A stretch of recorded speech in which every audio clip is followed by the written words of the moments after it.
So, Saners, it was a dour performance on a cold Thursday night and was all too similar to our previous matches against the Doggies. If you did see my post-match rant that I did on my channel, I probably was a bit angry and got a few things wrong, but I've had time to reflect and even watch the game back. So, in case you don't know, my name's Woody. Jake's got me on to discuss some of the standout stats each week. So, let's get into this week's Moorabbin metrics. I'm going to give my man in the match award to our 200 gamer, Jack Sinclair, with 30 disposals, 9 score involvements, and 4 score launches, 7 marks with 2 intercept marks, 2 clearances, with one of them from centre. He was one of the few that looked ready to go from the start of the match, and it's just a shame that no one was able to step up for his milestone. The only other player that I thought that did their job exceptionally well was Marcus Windhager, playing on Bont and holding him to only 14 disposals, while managing to get 16 disposals himself, with 4 tackles, 3 clearances, and a brilliant goal off the back of that work. There are probably some others that deserve a mention too, but this is hardly a week to go around singing people's praises. So to go over this game, we're going to quickly compare the numbers between round 6 and round 14 before we go over some worrying trends. In round 6, we lost the overall disposals by 83. This week, we lost by 67. In round 6, we won the contested possessions by 3 and lost the uncontested possessions by 85. This week, we lost both the contested possessions by 19 and the uncontested possessions by 51. In round 6, we lost the overall marks by 46, we lost the marks inside 50 by 12, but won the contested marks by 3. This week, we lost the overall marks by 27, the marks inside 50 by 9, but also the contested marks by 9. While we lost the tackles by 4 in round 6 and won this week by 3, I think the tackles inside 50 tell more of the story, losing in round 6 by 8 and by 12 this week. Where things did look a little bit different between rounds was the clearance numbers. In round 6, we got smashed in the overall clearance, losing by 21. The majority of that came from centre bounce, where we only managed to get 6 clearances. Whereas this week, we only lost the overall clearances by 1 and actually won the centre clearances. But that didn't help our scores from centre bounce, as we got 1 less point this week than we did in round 6. We lost the overall possession numbers in both weeks, but this time they held the ball an extra 3% of the time. One of the more damning stats was inside 50s, which we lost the first time by 38 and 27 this week. And on average, we had the third lowest scores from the forward half. So why can't we get it inside 50? Well, I want to talk about our disposal chains and general ball movement. We scored from just 18.9% of our chains this match, but what's most alarming for me is the defensive half to forward 50 chains and the defensive 50 to forward 50 chains. When you consider that our defensive half to score and D50 to score chain percentages both in this match and for the season are actually quite reasonable, it suggests that we simply aren't generating as many chains as our opponent. And if we quickly look at opposition defensive half to forward 50 chains, we sit at fifth last with 32.8% of chains going back to our defensive 50. Whereas if we look at opposition D50 to forward 50 chains, we're the sixth best with only 21.1%, which suggests two things.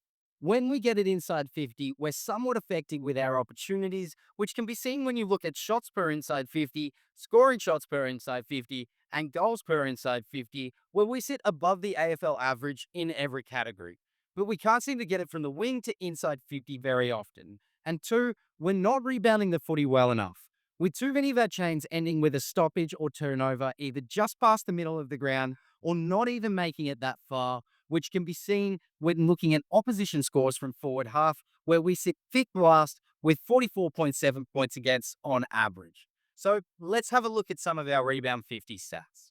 I made this table by going over every single one of our rebound 50s, as I don't know where to easily access defensive 50 efficiency stats, so some of the numbers might be off.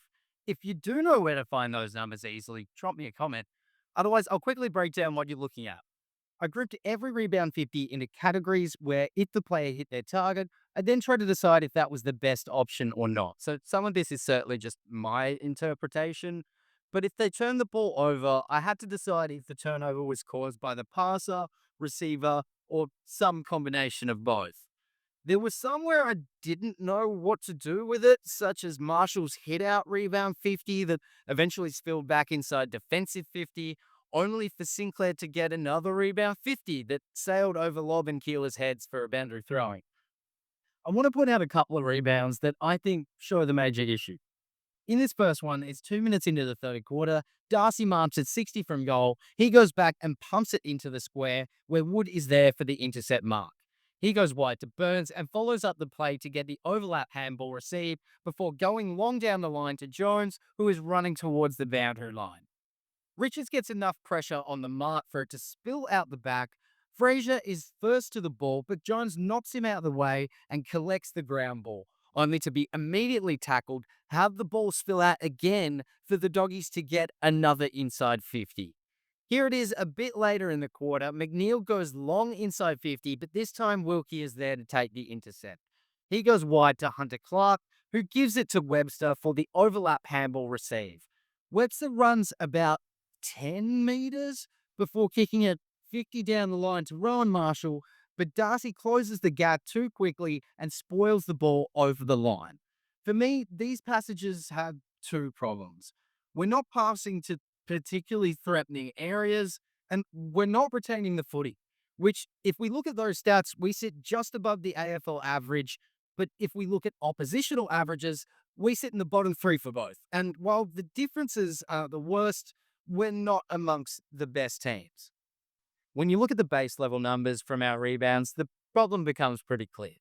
We're too reliant on too few. And while, yes, there are direct turnovers from the passer out of defense, the problem seems to be just as big an issue, if not more so, from the receiver's end, which becomes pretty evident when looking at season averages for contested marks, where we sit second last with 7.2 per match. And when you compare that to the opposition's contested marks, where we sit dead last with 11.3 against, it doesn't look great. So what can we do to fix this?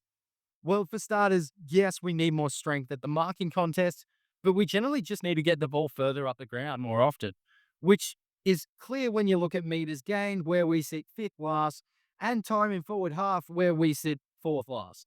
With that, I think the calls to play some of the kids are correct. I'd like to see Toru in this week with Wilkie and Caminiti as key defenders too, mostly because I feel like that'd be the closest lineup to last year with Battle when we were defensively successful. Considering the need for meters gained, I'd also like to see Sean make it too. I figure if Wood can't consistently play the wing due to the need for a set of stronger hands further up the ground, with Sean Maker in that role, we can experiment with his longer kicking to get closer to goal. And he could provide extra minutes down back if Toru is struggling with the pace of AFL footy. I don't want to go over each and every experiment that I'd like to try. That's kind of Ara's job. Keep an eye out for his team lineup video in another day or two. But I think it is time to experiment. With the finals all but out of reach and discussions about our future starting, it's time to hand the keys over to the kids and see what they've got. Yeah, maybe it won't get us a win, but it will get them experience at the top level. And I've heard many discussions about how deplorable Sandy is. So perhaps with some more senior players there to help, they might do better. Liam Henry was the most experienced player in their side last week with 56 games, and the next most was Darcy Wilson with 34. So that about sums up my major points for the week. If you want to see more of my face, I've got my own channel, A Wooden Spoon Dana.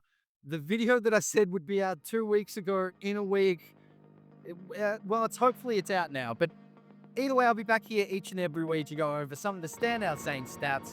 I want to thank Jake for having me. I want to thank you for watching, and I'll see you next week. Go Saints.